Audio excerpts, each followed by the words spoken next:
اعوذ باللہ من الشیطان الرجیم بسم اللہ الرحمن الرحیم۔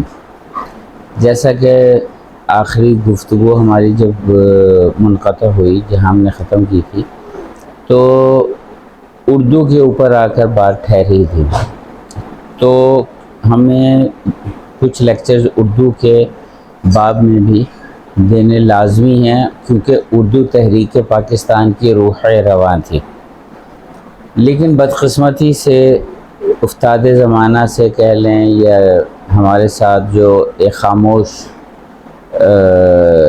جنگ جاری ہے، اس کے اندر اردو کو صف آرائی سے الگ کر دیا گیا اور تحریک پاکستان کو اس سے بالکل منقطع کر کے دیکھا گیا کہ یہ ایک خالی زبان ہے۔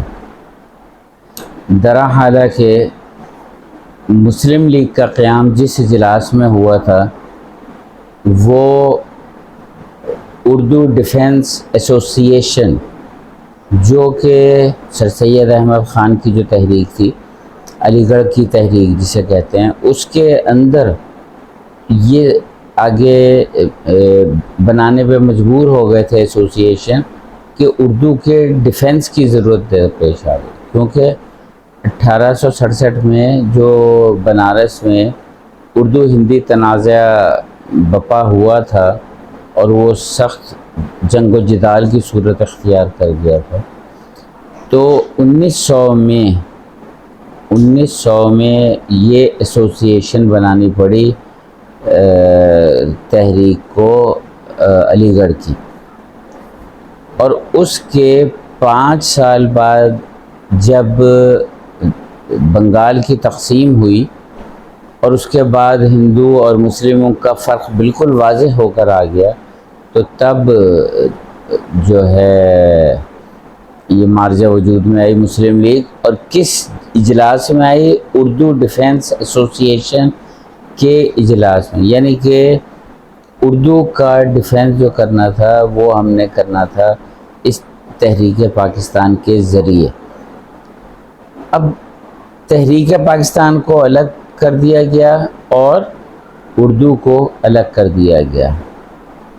اب یہ چیز جو ہے ہمارے عام لوگوں کے احاطہ خیال میں اب بالکل نہیں رہی۔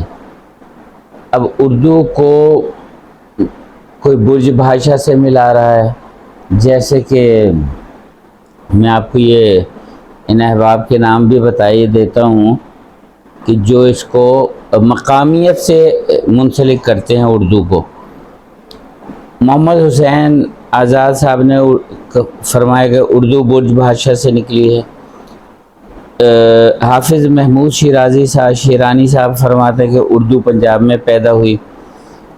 محی الدین قادر جوہر نے کہا ہے کہ اردو ہریانوی زبان سے نکلی۔ شوکت سبزواری صاحب نے کہا اردو کھڑی بولی سے نکلی۔ نصیر الدین ہاشمی صاحب نے کہا کہ اردو سندھ میں پیدا ہوئی۔ مسعود حسین خان صاحب نے کہا اردو نواحی دہلی کی بولیوں میں سے نکلی ہے، جبکہ سر سید احمد خان نے کہا ہے کہ اردو دہلی کی زبان ہے۔ اختر صاحب نے فرمایا کہ اردو مگدی زبان سے نکلی ہے، اور سید سلمان ندوی صاحب نے کہا ہے اردو کا حوالہ وادی سندھ کی تہذیب سے جڑا ہوا ہے، اور ڈاکٹر بخاری صاحب کہتے ہیں کہ اردو کا کی جو جنم بھومی ہے وہ اڑیسہ ہے۔